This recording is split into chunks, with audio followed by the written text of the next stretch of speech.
प्रथम गायत्री मंत्र से परमपिता परमात्मा की हम प्रार्थना करते हैं कि वह हमारी बुद्धियों को सदैव वेद मार्ग की ओर प्रेरित करता रहे। शन्नो देवी मंत्र से हमने परमपिता परमात्मा से सांसारिक सुख और मुक्ति सुखों की कामना की है, प्रार्थना की है। अगमर्षण और मार्जन मंत्रों के द्वारा अपने शरीर का निरीक्षण परीक्षण करते हैं।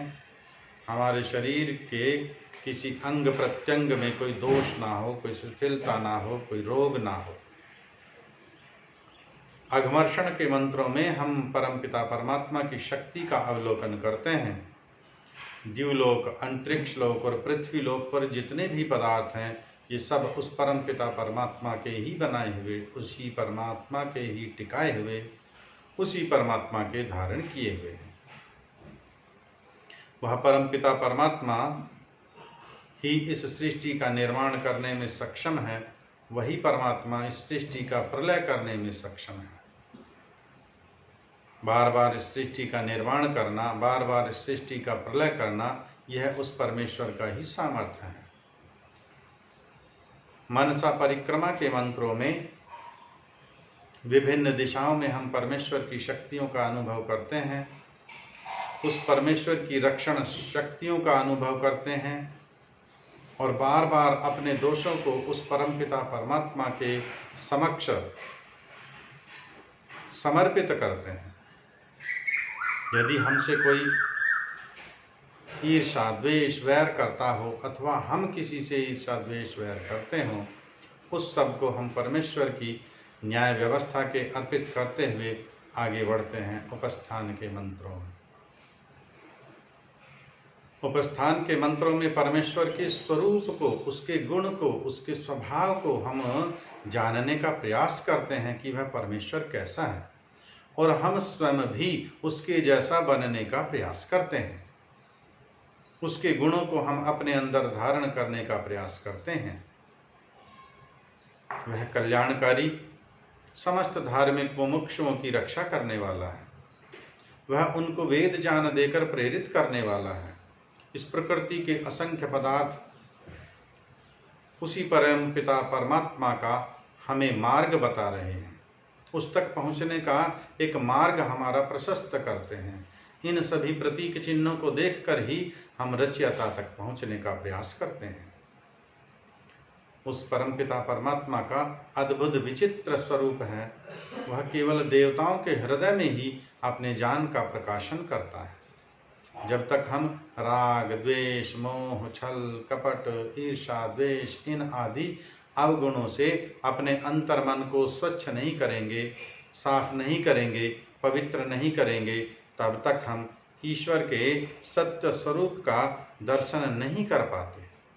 इसलिए हम सबको अपने आत्मा को, अपने मन, अपनी बुद्धि को पवित्र करना होगा। तभी हम उस परमपिता परमात्मा का दर्शन कर पाते हैं, उसका साक्षात्कार कर पाते हैं।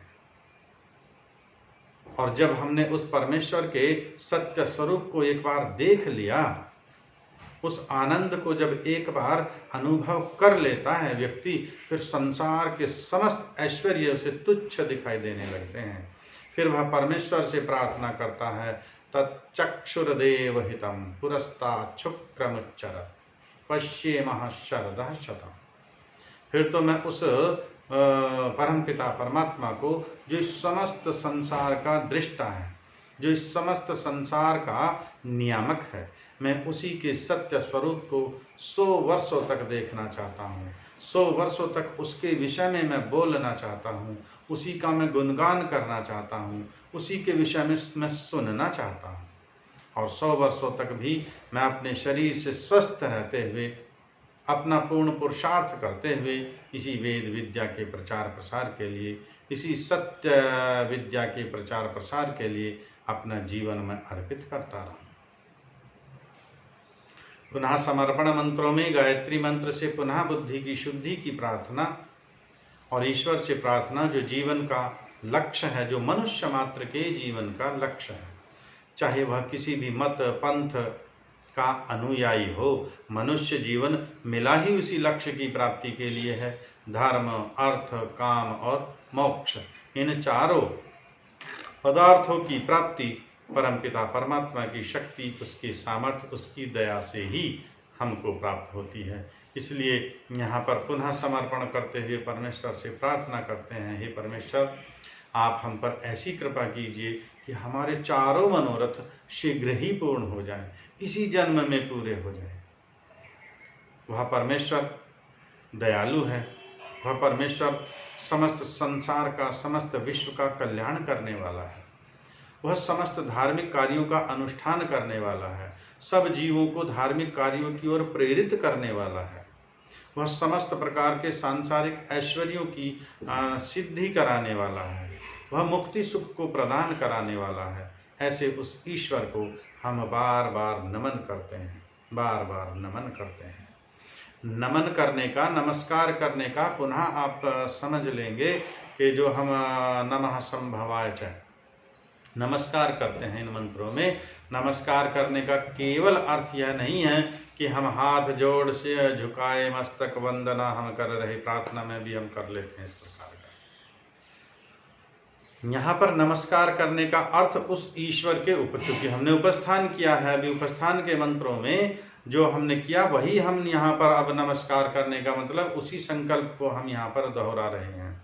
अर्थात उस ईश्वर के गुणों को हम अपने अंदर धारण कर रहे हैं, उसका हम प्रयास कर रहे हैं, ईश्वर को अपने हम अनुकूल बना रहे हैं। ईश्वर किसी के प्रतिकूल अनुकूल होता नहीं है, वह तो अखंड एक रस, उसमें कोई परिवर्तन नहीं रहा होता।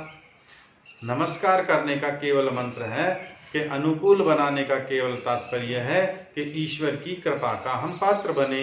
जब ईश्वर की आज्ञाओं का पालन करेंगे, उसकी कृपा का पात्र हम बन जाएंगे। उसकी आज्ञाओं के विरुद्ध आचरण करेंगे, उसकी आज्ञाओं के विरुद्ध हम कर्म करेंगे तो हम सबको दंड भुगतना पड़ेगा। और दंड से हम बचना चाहते हैं, दुखों से हम बचना चाहते हैं, समस्त प्रकार के सांसारिक और मुक्ति के सुख हम प्राप्त करना चाहते हैं। इसके लिए हमें ईश्वर की आज्ञाओं का, वेद की आज्ञाओं का यथावत पालन करना होगा। यही हमने संकल्प लिया संध्या के मंत्रों में। यह है हमारा ब्रह्म यज्ञ।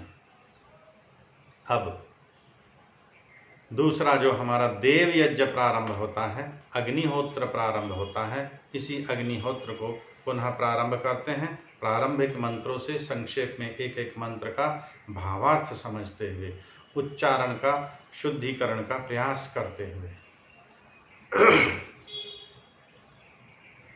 जो हम सबके जीवन के पंच महायज्ञ जो महर्षि दयानंद सरस्वती जी ने लिखा पुस्तक, उसका यह दूसरा अंग है। प्रथम ब्रह्म यज्ञ जो हमने ईश्वर की उपासना की, दूसरा यह देव यज्ञ जिसमें देवताओं का पूजन होता है, संगतिकरण और दानेशु। इसका 3 भाग होते ही हैं यज्ञ के। देव पूजा, देवताओं की पूजा करते ही हैं। जो हमारे माता पिता गुरु आचार्य विद्वान हैं उन सब का हम सेवा शुश्रूषा करते हैं, तो ये उनकी पूजा। और जो जड़ देवता हैं, अग्नि है, वायु है, इन सब की पूजा करते हैं। अर्थात अग्नि का हम सदुपयोग करते हैं, उसका उपभोग करते हैं, उसका उपकार लेते हैं। उसमें जो हम पदार्थ डालते हैं, अग्नि इन पदार्थों को सूक्ष्म करके वायुमंडल में भेजता है। अर्थात उस अग्नि का हम सदुपयोग कर रहे हैं। जड़ वस्तु का सदुपयोग करना ही जड़ वस्तु की पूजा है। तो आइए आचमन मंत्रों से चलते हैं। आचमन, सब प्रकार से संकल्प धारण करना, सब प्रकार से ग्रहण करना। मन वचन व शरीर से हम शुद्ध होकर, पवित्र होकर, दृढ़ता पूर्वक एकाग्रचित से मन को एकत्रित करते हुए यज्ञ वेदी पर हम आए हैं और वहाँ पर हम आचमन मंत्र प्रारंभ करते हैं। 3 बार हम जल पीते हैं हाथ में लेकर के।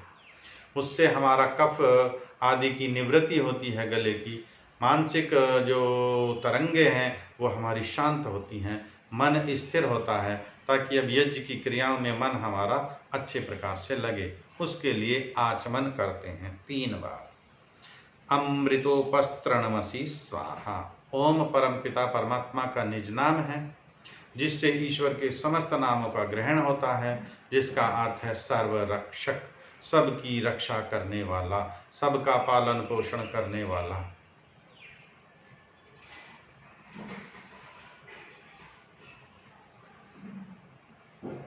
अमृत,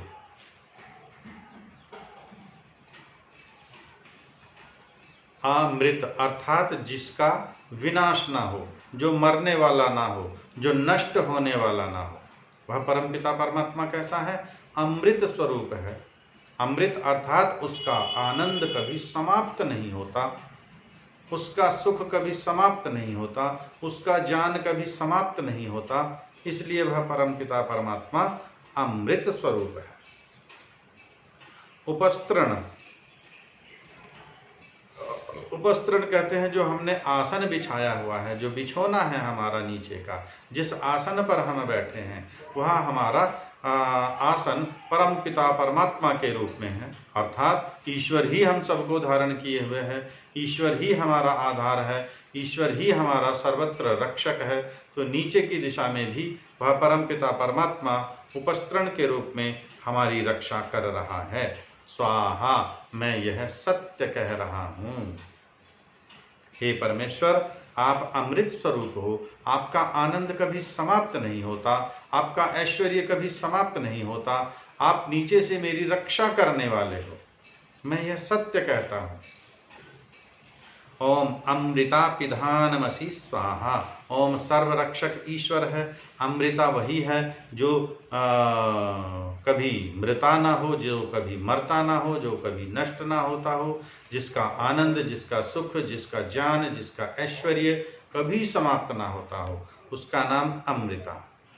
अपिधानम कहते हैं जो ऊपर से हम वस्त्र ओढ़ते हैं, ये उपस्तरण अपिधानम, ओढ़ना, अर्थात वह परमपिता परमात्मा ऊपर से भी हमारी रक्षा कर रहा है। अपिधानम ढक्कन को कहते हैं, ढकना, अर्थात ऊपर से ईश्वर हमारा ओढ़ने वाला वस्त्र भी वही है, ढक्कन भी हमारा वही है, नीचे से पात्र भी वह परमपिता परमात्मा, ऊपर से वह ढक्कन भी परमपिता परमात्मा, अर्थात हम पूर्ण रूप से सुरक्षित हैं उसके सानिध्य में, उसके संरक्षण में। मैं यह सत्य कहता हूँ। ओम, हे परमपिता परमात्मा, हे सर्वरक्षक, आप सत्यवादी हो, सत्यम यशः, सत्यवादी, सत्यमानी, सत्यकारी। परमेश्वर का कोई कार्य असत्य नहीं होता, उसके जितने कार्य हैं सब सत्य होते हैं, सब किसी न किसी लक्ष्य को पूर्ण करने वाले होते हैं, उद्देश्य को पूर्ण करने वाले होते हैं। इसलिए वह सत्य स्वरूप है, सत्यवादी है, सत्यमानी है, सत्यकारी है। वेद में जितना भी उसका उपदेश है वह सब सत्य है, कोई मिथ्या नहीं है। आज वर्तमान में ऐसे अनेकों ग्रंथ हैं जिनमें मिथ्याएं, कपोल कल्पनाएं भरी पड़ी हैं, लेकिन वेद का एक मंत्र भी, एक शब्द भी, एक अक्षर भी असत्य नहीं है, सब कुछ सत्य ही सत्य है। इसलिए वह सत्यवादी है, सत्य बोलने वाला है, सत्यमानी है, सत्य को ही मानने वाला है, सत्यकारी है, सत्य ही करने वाला है। इसलिए उसका यश बहुत बड़ा है। जो सत्यवादी, सत्यमानी, सत्यकारी है उसका यश बड़ा ही होता है। इसलिए परमेश्वर का विशाल बहुत बड़ा यश है। हम भी अपना यश बढ़ाना चाहते हैं तो हमें भी सत्यवादी, सत्यमानी, सत्यकारी ही बनना होगा। श्रीर्मयी श्री श्रेयताम स्वाहा। संसार के जितने भी ऐश्वर्य हैं, धन संपत्ति, लक्ष्मी, वह सब परमपिता परमात्मा के पास हैं। और यदि हम उन्हें प्राप्त करना चाहते हैं, उन संपत्तियों को, उन धन ऐश्वर्यों को, तो हमें भी सत्यवादी बनना होगा, सत्यमानी बनना होगा। इसलिए परमेश्वर से हम प्रार्थना करते हैं, हे परमेश्वर, इन समस्त ऐश्वर्यों को, इन धन संपत्तियों को, इन विद्याओं को आप मेरे अंदर स्थापित कीजिए। मुझे ऐसी योग्यता दीजिए, ऐसा सामर्थ्य दीजिए कि मैं इन सब ऐश्वर्यों को, इस धन संपत्ति को मैं प्राप्त कर सकूं। हे परमेश्वर, आप ही इसका आधार हो, आप ही इस लक्ष्मी को, इस संपत्ति को, इन ऐश्वर्यों को, इन धन संपत्तियों को मुझे प्राप्त कराने वाले हो। मैं सत्य कहता हूँ। इन एक एक मंत्र के बाद हम जल ग्रहण करते हैं, आचमन करते हैं।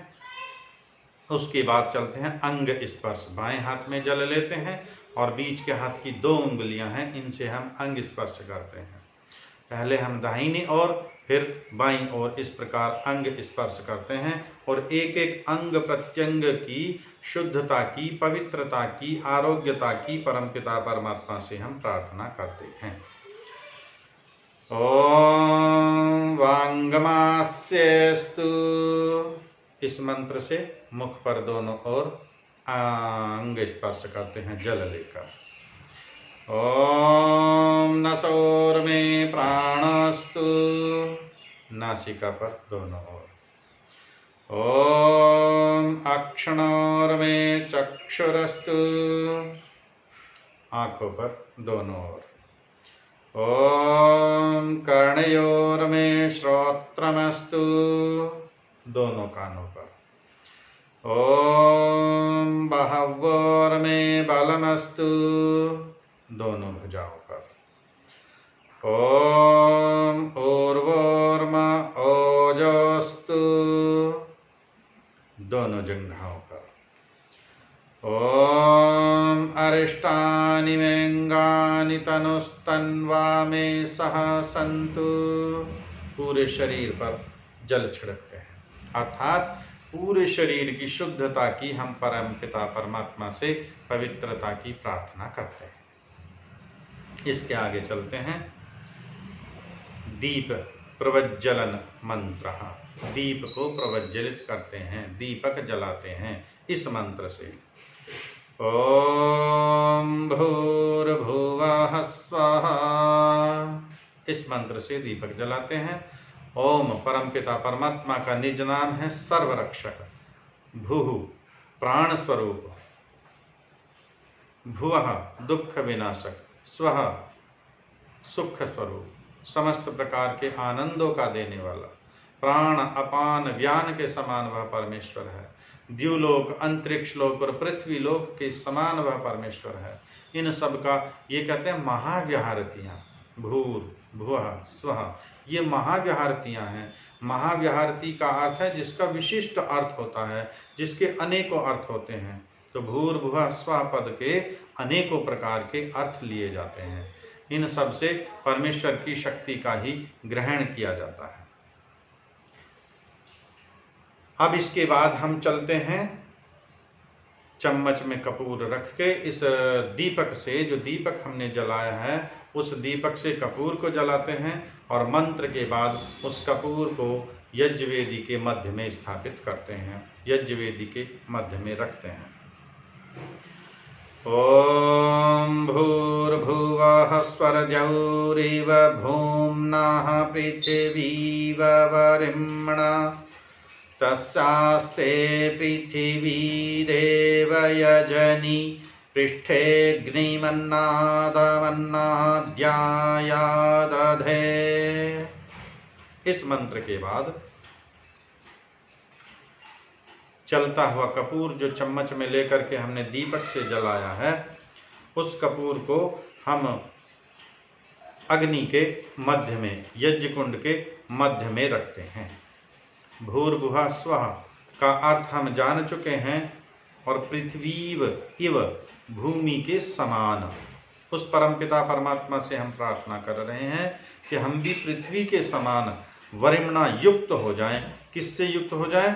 ऐश्वर्यों से युक्त हो जाएं, धन संपदाओं से युक्त हो जाएं। देखिए यह पृथ्वी कितने कितने आभूषणों से युक्त है, कितनी कितनी औषधियों से युक्त है, कितने कितने फलों से युक्त है, कितने कितने खनिज पदार्थों से युक्त है। यह पृथ्वी अनेक प्रकार के खनिज पदार्थों से, ऐश्वर्यों से युक्त है। हम भी इस पृथ्वी के समान अनेक पदार्थों से युक्त होना चाहते हैं, अर्थात हम भी अनेक गुणों को धारण करना चाहते हैं। हम सत्यवादी बने, हम तपस्वी बने, हम परिश्रमी बने, हम पुरुषार्थी बने, हम परोपकारी बने, हम वेद विद्या का प्रचार प्रसार करने वाले बने। अनेक गुणों को हम इसी प्रकार धारण करना चाहते हैं। यह परमेश्वर से हम प्रार्थना कर रहे हैं।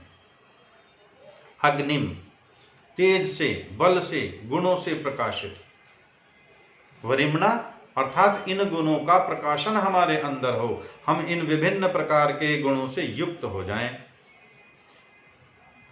अन्नादम, यवादि सब अन्नों को खाने वाली जो अग्नि में जो हम पदार्थ डालते हैं उन सब का भक्षण कर जाती है। और इस संसार में जितने सर्वोत्तम पदार्थ हैं हम भी उन सबको ग्रहण करने वाले हों, हमारी भी ऐसी योग्यता हो, हमारा भी ऐसा सामर्थ्य हो कि हम भी इस संसार के सर्वोत्तम पदार्थों को अपने अंदर धारण कर सकें, सर्वोत्तम गुणों को अपने अंदर धारण कर सकें। इसके साथ हमने यह कपूर जलता हुआ अग्नि में स्थापित किया।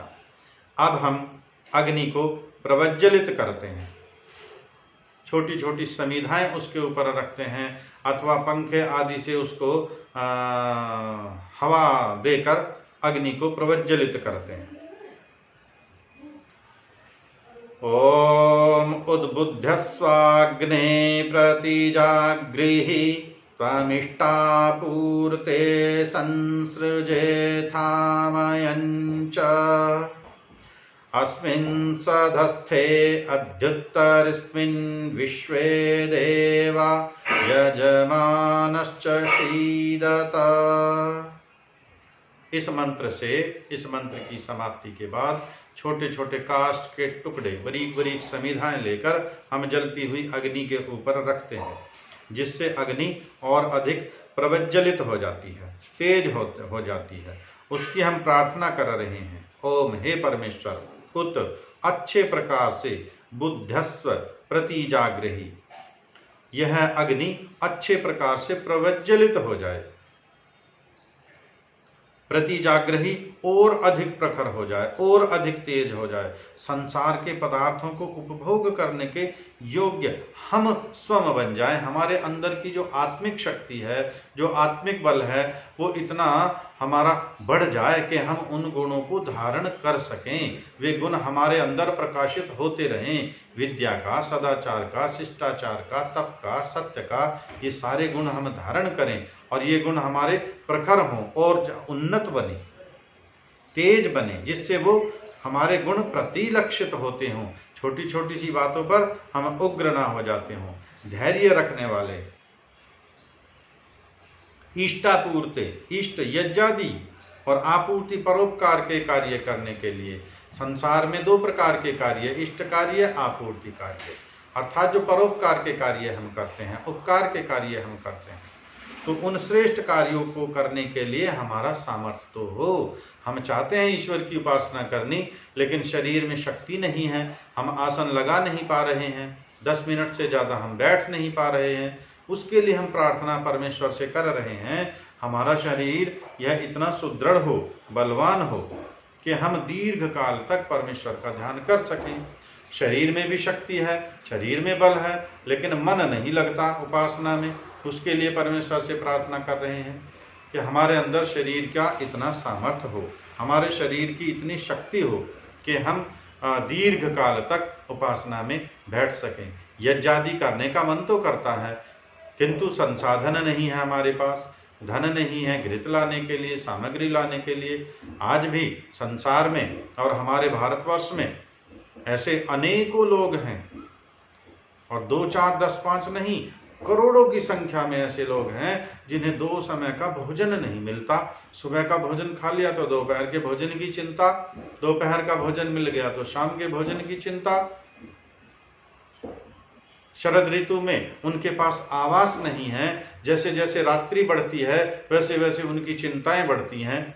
सर्दी की ठिठुरती रात में आज हम कहाँ विश्राम करेंगे, और कई बार ऐसी घटनाएं घटती हैं कि लोग सड़कों के किनारे पर सोते सोते रह जाते हैं, ठंड से सिकुड़ सिकुड़ कर मर जाते हैं। नहीं है संसाधन उनके पास। हम उन संसाधनों को प्राप्त करना चाहते हैं, उन समस्त ऐश्वर्यों को हम प्राप्त करना चाहते हैं। अब श्रेष्ठ कार्य करना चाहते हैं तो श्रेष्ठ कार्य करने के लिए सामर्थ्य हो, धन हो, बुद्धि हो, विद्या हो, शारीरिक बल हो, ये सारी चीजें हमारे पास होंगी तभी तो हम श्रेष्ठ कार्य कर पाएंगे। उन सब श्रेष्ठ कार्यों को करने के लिए हम परमेश्वर से सहायता मांग रहे हैं। इसके आगे हम चलते हैं, 3 समीधाएं लेते हैं। समीधा आधान, समीधा 3 हम समीधा लेते हैं जो हमारा त्रैतवाद का सिद्धांती है आर्य समाज का, तो ईश्वर, जीव और प्रकृति तीन अनादि सत्ताएं हैं। दिवलोक, अंतरिक्ष लोक और पृथ्वी लोक तीन ही लोक हैं जहां तीन की संख्या को अशुभ माना जाता है। आज समाज में ऐसी भ्रांतियां हैं, तीन की संख्या को शुभ नहीं माना जाता। ये विधर्मियों के पाखंड हैं, षड्यंत्र हैं, जिनका हम शिकार हुए हैं अविद्या के कारण, अज्ञानता के कारण, सत्य को न जानने के कारण। हमारा तो सिद्धांत ही त्रैतवाद का है। ईश्वर अनादि, जीव अनादि, प्रकृति अनादि, तीनों अनादि सत्ताएं हैं और तीनों के बिना किसी का कोई कार्य नहीं चल सकता। सत, रज, तम तीन गुण हैं, त्रिगुणात्मक ये सृष्टि है। तीन गुणों के बिना यह सृष्टि बन नहीं सकती, तीन के बिना किसी का कोई कार्य बन नहीं सकता। अब ये देखिए, हम कहते हैं तीन तो अशुभ होता है, तीन की संख्या ठीक नहीं होती, लेकिन तीन की संख्या ही सर्वोत्तम है, यही सर्वोत्कृष्ट है। इसीलिए हमने तीन समिधाएं ली प्रतीक के रूप में। द्युलोक, अंतरिक्ष लोक, पृथ्वी लोक तीन, ब्रह्मा विष्णु महेश तीन, पौराणिकों के भी। हमारे तो ये एक ही हैं, तीन नाम हैं, लेकिन नाम ये तीन ही नहीं है, असंख्य नाम हैं ईश्वर के। लेकिन पौराणिक भी ये तो मानते हैं कि ब्रह्मा विष्णु और महेश तीन देवता हैं, एक निर्माण करने वाला, एक पालन पोषण करने वाला, एक प्रलय करने वाला। क्या तीनों के बिना सृष्टि का कार्य चलेगा? नहीं चलेगा। तो सृष्टि के कार्य को चलाने के लिए तीनों का होना अनिवार्य है, तीनों गुणों का होना अनिवार्य है। ईश्वर है, जीव और प्रकृति नहीं है। ईश्वर अकेला क्या करेगा? ईश्वर भी है और जीव भी है, प्रकृति नहीं है। जीवों का कल्याण ईश्वर कैसे करेगा? प्रकृति से पदार्थों को बना करके ही जीवों का कल्याण ईश्वर करता है। ईश्वर है, प्रकृति है, जीव नहीं है, तो रचना किसके लिए करेगा? जैसे दुकानदार है, दुकान पर आप गए चीनी खरीदने के लिए, आपने पूछा चीनी 2 किलो दे दीजिए। सेठ जी ने कहा चीनी तो खत्म हो रही है, चीनी तो है नहीं। अब ग्राहक बनकर आप गए, दुकानदार बैठा है दुकान पर, लेकिन चीनी नहीं है, कार्य सिद्ध नहीं हुआ। यदि प्रकृति नहीं है, ईश्वर और जीव है, तो बिना प्रकृति के क्या करेगा? अब आप दुकान पर गए, चीनी तो वहां है, लेकिन दुकानदार ही गायब है, आपको चीनी नहीं मिली, फिर भी नहीं मिली चीनी। अर्थात जीव और प्रकृति तो है, ईश्वर नहीं है, तो रचना कौन करेगा? अब चीनी भी है और दुकानदार भी है, लेकिन ग्राहक नहीं है, ग्राहक गायब, तो चीनी देगा किसको? वो चीनी किस लाभ की रखेगा अपनी दुकान में? कोई बिकेगी नहीं उसकी चीनी। इसलिए तीनों का होना अनिवार्य है। जिस प्रकार व्यवहार में दुकानदार, सामान और ग्राहक तीनों का होना अनिवार्य है, ईश्वर, जीव और प्रकृति तीनों का होना अनिवार्य है। उसी प्रतीक के रूप में हमने 3 समिधाएं ली। 8-8 अंगुल की ये समिधाएं हम लेते हैं। 8-8 अंगुल की ही क्यों लेते हैं? 8 बहुत ज़्यादा, इसका कोई वो तर्क वितर्क नहीं, इसमें जाना नहीं है, लेकिन फिर भी समझने के लिए हम ले लेते हैं कि 8 अंगुल की समिधा जब हम घृत में डुबोकर उस जलती हुई अग्नि पर रखेंगे, इनसे अग्नि प्रदीप्त हो जाती है, तेज हो जाती है। और 8 प्रकार की जो हमारी ये 8 अंगुल की जो समिधा है, तो 8 हमारे वसु हैं, उनके प्रतीक के रूप में 8 हमारी सिद्धियां होती हैं, जिन सब की हम सबको आकांक्षा रहती है, अपेक्षा रहती है, जिसके लिए हम अहरनिश प्रयत्न करते रहते हैं। मान, सम्मान, धन, संपत्ति, पद, प्रतिष्ठा, संतान, ऐश्वर्यों के लिए हम सब प्रयत्न करते रहते हैं। यही 8 प्रकार की सिद्धियां, इसलिए हम 8 अंगुल की 3 समिधाएं लेते हैं। प्रथम मंत्र से हम समिधा को घी में डुबो करके और मंत्र पढ़ के, मंत्र के पश्चात समिधा यज्ञवेदी में हम रखते हैं। मंत्र: ओम अयं त इद्म आत्मा जात वेदस्तेनेध्यस्व वर्धस्व चेद्यवर्धय चास्मान् प्रजया पशुभिर्ब्रह्म वर्चसे नान्नाद्येन समेधय स्वाहा इदमग्ने जात वेदसेदन्नमः। इस मंत्र के बाद प्रथम समिधा हमने यज्ञवेदी में रखा।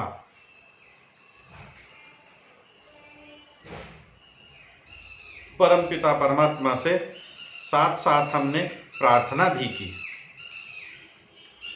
कि ये जो आत्मा है, ये जो इस शरीर में हमारा आत्मा निवास करता है और इस पूरे ब्रह्मांड में परमात्मा निवास करता है, ये पूरा ब्रह्मांड परमात्मा का निवास, यह शरीर हमारी आत्मा का निवास, और ये जो हम समीधा रख रहे हैं यह अग्नि का निवास है। अर्थात इस समीधा के अंदर अग्नि है, यह समीधा अग्नि का शरीर है। उस अग्नि से हम प्रार्थना कर रहे हैं। जात वेद कहते हैं जो उत्पन्न हुए जितने भी पदार्थ हैं, जो भी पदार्थ हमें संसार में दिखाई दे रहे हैं, अग्नि का रूप है, अग्नि का गुण है रूप। अर्थात जो जो पदार्थ हमें दिखाई देते हैं इन सब पदार्थों में अग्नि विद्यमान है। यदि उस पदार्थ में अग्नि नहीं होगी तो वह पदार्थ हमें दिखना बंद हो जाता है, क्योंकि रूप गुण अग्नि का ही होता है। तो उस अग्नि से हम प्रार्थना कर रहे हैं कि यह समीधा आपका शरीर है, इस कारण से इध्यस्व तुम प्रदीप्त हो जाओ। अब हम अग्नि में उस समीधा को घृत में डुबो कर रख रहे हैं, तुम प्रखर हो जाओ, तेज हो जाओ, अपने स्वरूप को बढ़ाओ। किस लिए बढ़ावें? पदार्थों की प्राप्ति के लिए। जितने प्रकार के ऐश्वर्य हैं हम भी अपने उस सामर्थ्य को बढ़ाएं, उन ऐश्वर्यों को प्राप्त करने के लिए। हमारा सामर्थ्य तो हो। प्रजा जो हमारी संतान आदि हैं, पशु भी, पशुधन है, ब्रह्म वर्चस्व, विद्या है, और अन्न, औषधियां, जितने प्रकार के पदार्थ हैं उन सब को प्राप्त करने के लिए हमें अपने सामर्थ्य को बढ़ाना है। और अग्नि को जो हम प्रदीप्त करते हैं, अग्नि में जो हम विभिन्न प्रकार के अब पदार्थ डालेंगे, उन अग्नि उन पदार्थों का भक्षण किस प्रकार करेगी? तो उन पदार्थों को अच्छे प्रकार से भक्षण करने के लिए अग्नि को प्रदीप्त करते हैं। इसलिए हम उस परमपिता परमात्मा से प्रार्थना कर रहे हैं कि उसी प्रकार हमारा भी सामर्थ्य बढ़ता रहे, ताकि हम उत्पन्न हुए इन पदार्थों को प्राप्त कर सकें, ग्रहण कर सकें, उनका हम उपभोग कर सकें, अच्छे प्रकार से प्रयोग कर सकें। दूसरा मंत्र, ओम समिधाग्निन्दुवस्यत घृतैरबोधयता तिथिम् आस्मिन् हव्याजुहोतना। दूसरे मंत्र में समीधा, जिससे भली प्रकार प्रदीप्त किया जाता है, उसका नाम समीधा है। समीधा उसको भी कहते हैं जिससे अग्नि को हम प्रदीप्त करते हैं। अब अग्नि घृत में डुबोई हुई है, काष्ठ सूखा हुआ है तो अग्नि तो वैसे ही वो पकड़ लेता है, लेकिन घृत में डुबो करके जब हम रखते हैं तो और जल्दी जिससे वह अग्नि प्रदीप्त हो जाती है। अग्निम, अग्नि को, जो द्युलोक और अंतरिक्ष लोक और पृथ्वी लोक की प्रतीक है। द्वस्यत, सेवन करना, उसको बढ़ाना, उसकी सेवा शुश्रूषा करना, उसको प्रसन्न करना। प्रसन्न करने से अर्थ यही है कि अग्नि को बढ़ाना, बोध्यत, प्रज्वलित करना। अतिथिम इव, जिस प्रकार हम अपने घर आए अतिथियों का सेवन का सादर सत्कार करते हैं, सेवा शुश्रूषा करते हैं और अतिथियों को प्रसन्न करते हैं, इसी प्रकार अग्नि में भी हम इस प्रकार घृत से जो डुबोकर हम अग्नि में समीधा डाल रहे हैं, इससे अग्नि प्रसन्न होती है, अर्थात अग्नि प्रज्वलित हो जाती है उन पदार्थों का भक्षण करने के लिए। आस्मिन हव्याजुहोतना, जो जो इसमें हम पदार्थ डालेंगे उनका सेवन करने के लिए। दूसरा मंत्र, सुसमिद्धाय शोचिषे घृतं तीव्रं जुहोतना अग्नये जातवेदसे स्वाहा। सुसमिद्धाय, अच्छे प्रकार से, भली प्रकार से समिधाओं को शोध कर, पवित्र करके, शुद्ध करके अग्नि में जितने हम पदार्थ डालेंगे हमारी समिधा भी शुद्ध हो, घृत भी शुद्ध हो, तपा हुआ, छना हुआ, औषधियां जो हम उसमें हम डालेंगे वे सब हमारी शुद्ध हों, जिनसे अग्नि हमारी प्रज्वलित होती रहे, तीव्रता से बढ़ती रहे। तीसरा मंत्र देखिए, चौथा मंत्र, ॐ तन्त्वा समिद्भिरङ्गिरो घृतेन वर्धयामसि बृहच्छोचाय स्वाहा इदमग्नयेऽङ्गिरसेदन्नमः। इसके पूर्व का जो मंत्र है वहां तक हम इस व्याख्या को कर चुके हैं। ये जो अग्नि समीधा दान का चौथा मंत्र है, इसका आज हम देखते हैं। सुसमिद्धाय तन्त्वा, तन कहते हैं अग्नि के लिए, त्वा यह जो अंगिरा, अंगिरा जो सब पदार्थों को प्राप्त होती है इसलिए अंगिरा है। अंगिरा अग्नि का ही एक नाम है, सबको जलाने में सक्षम है, सबका भक्षण करने में सक्षम है, सबको खाने में सक्षम है, सबको ग्रहण करने में सक्षम है, इसलिए उस अग्नि का नाम अंगिरा है। समिद्भिः, समिधाओं के द्वारा, जो इसमें हम समिधाएं रखते हैं घृत में डुबो करके, घृत में भिगो करके, उन समिधाओं के द्वारा, घृतेन घी के द्वारा, वर्धयामसि उसको हम बढ़ाते हैं, अग्नि को हम बढ़ाते हैं। बृहद बहुत बड़ा, अर्थात उसको प्रज्वलित करते हैं अच्छे प्रकार से, तीव्र प्रकार से। शौच शुद्ध रूप से प्रकाशित करना। यविष्ठ जो अत्यधिक पदार्थों को तोड़ने में, पृथक करने में समर्थ है, उसका नाम यविष्ठ है। अग्नि को यहाँ पर यविष्ठ कहा, अर्थात जो भी हम अब इसको जब तीव्र कर लेंगे, प्रथम अग्नि को तीव्र कर लेंगे और जब तीव्र अग्नि में हम पदार्थ डालेंगे, घृत डालेंगे, सामग्री डालेंगे, जितने भी पदार्थ डालेंगे, उन सब पदार्थों को यह सूक्ष्म करके वायुमंडल में भेजने का कार्य करता है। इसलिए उस अग्नि की हम यहाँ पर पूजा कर रहे हैं, अर्थात उस अग्नि को हम प्रज्वलित कर रहे हैं, मंत्रों के द्वारा बढ़ा रहे हैं। भावार्थ इस प्रकार से देखेंगे, हम लोग जो सब पदार्थों को प्राप्त होने वाली अग्नि है, जो सब पदार्थों में विद्यमान है, ऐसा कोई पदार्थ नहीं जिसमें अग्नि विद्यमान ना हो। इसलिए उस अग्नि को, जो सब पदार्थों को सूक्ष्म बनाने वाली है, सब पदार्थ जो अग्नि में हम डालते हैं उनका सूक्ष्म करने, भक्षण करने वाली है, उन पदार्थों को सूक्ष्म करके वायुमंडल में भेजने वाली है।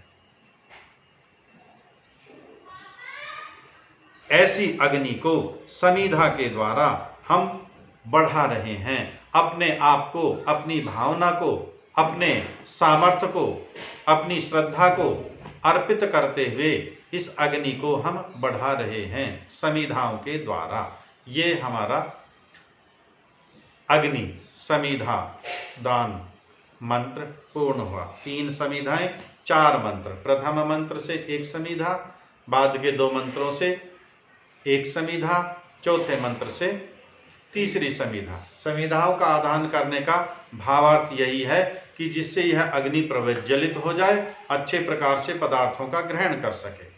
आध्यात्मिक अर्थ हम उसका उसी प्रकार लेंगे कि हमें अपने सामर्थ्य को भी बढ़ाना है, अपने बुद्धि को भी बढ़ाना है, अपनी आत्मा की पवित्रता को भी बढ़ाना है, अपने अंतःकरण की शुद्धता को भी बढ़ाना है, ताकि इन संसार के ऐश्वर्यों का हम उपभोग कर सकें। संसार में बहुत सारे ऐश्वर्य हैं। अब व्यक्ति बीमार हो गया, डॉक्टर मना कर देगा, आपको घृत नहीं खाना है, आपको मेवे नहीं खाने हैं, आपको दूध नहीं पीना है। पदार्थ तो हैं लेकिन सेवन नहीं कर पा रहे। और प्रार्थना की थी वही शन्नो देवी मंत्र में कि संसार के समस्त ऐश्वर्यों को प्राप्त करूं, अब उनका उपभोग नहीं कर पाऊंगा तो फिर पदार्थ मेरे किस उसके रहे प्रयोजन के। इसलिए अपने शरीर के सामर्थ्य को बढ़ाना, विद्या प्राप्ति के लिए बुद्धि को बढ़ाना, परोपकार के लिए अंतःकरण को पवित्र करना।